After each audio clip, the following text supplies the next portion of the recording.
So this is the clove hitch. I never knew it had a name until Terry Stover, the deputy mayor of Churchill, Manitoba, Canada, told me it was called the clove hitch. He was a Boy Scout, so I guess he knew I was never a Boy Scout. So you have one loop over. That's a bad loop, but that's one loop over. And then one loop under. And I'll put it on the stick like so. And if you want to make sure that your wood doesn't bounce around or slide and damage itself, what you can do, I would recommend put a little spring clamp on each end. That will make it so it can't all of a sudden like jump and crisscross and damage itself.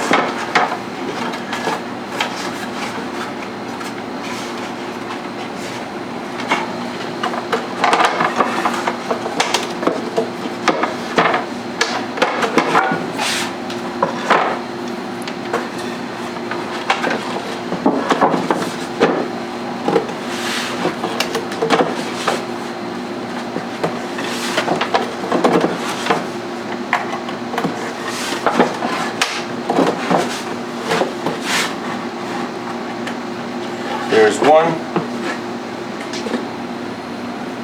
then do the other. This is not how I like them wound up, just so you know. It makes it difficult.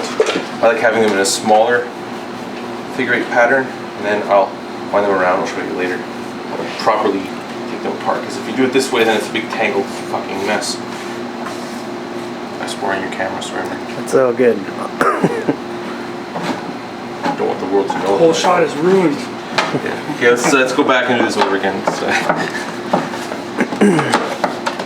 Just don't tell anybody in my church at home, back in Vineland. Mennonites don't allow you to swear, okay?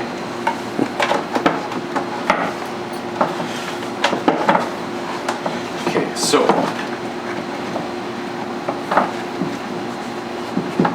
to get familiar with this task, do all 4. I'm going to do just 3 because I've done this enough times. I don't want to see this. This is not my can. I've grabbed it from the bench over there. This is really bad. Please don't do this. Fix everything. This is the proper way of winding a rope. You grab it around your thumb, pinky, thumb, pinky, thumb, pinky, thumb, pinky, thumb, pinky, etc. And then once you have it all wound up around your hand like that, you have a nice little ball. And you take the last remaining foot, wrap it around the middle there like that. So then it's a nice little thing of string. You can take it, and it doesn't actually tangle up. Just nicely unravels. See that?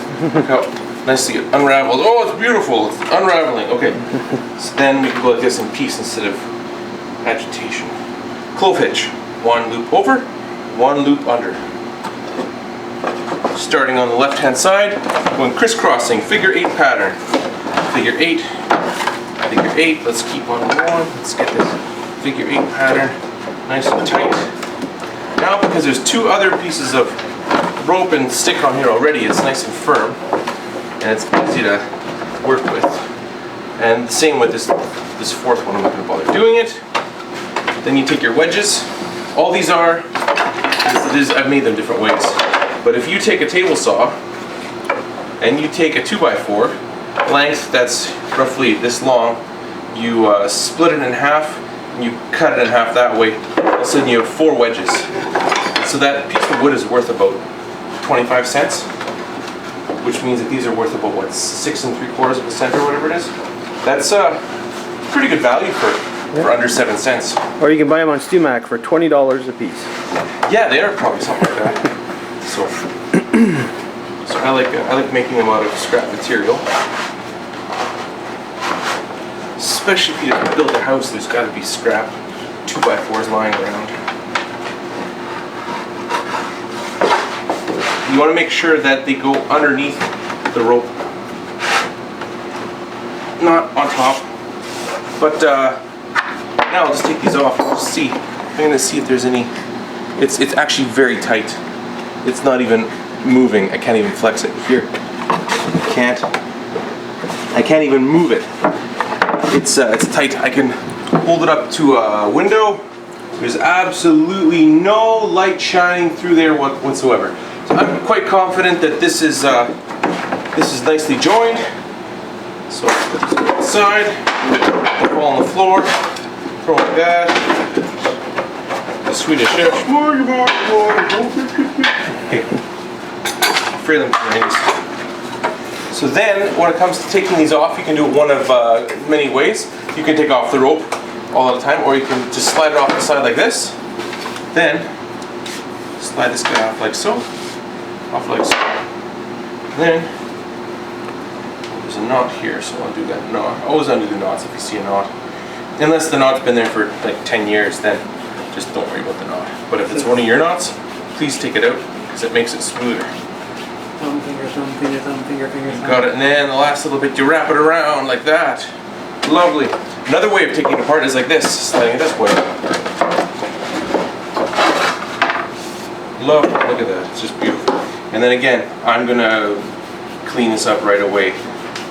I know I might look like I'm a obsessive compulsive neat freak, the way that I keep my bench. Yeah, this is one thing I like to do. Okay, so now I'm just about ready for gluing. Just over there. And the trick with gluing with the Gorilla Glue is it is water activated. I'll only use Gorilla Glue for gluing the soundboard. If you want to, you can use it for the back as well, but I've already joined your back, so I used it for Type On, or I used Type On for it. But yeah, I just used the Gorilla Glue for the soundboards. So 1, 2, 3, and 4. And do you mind passing me that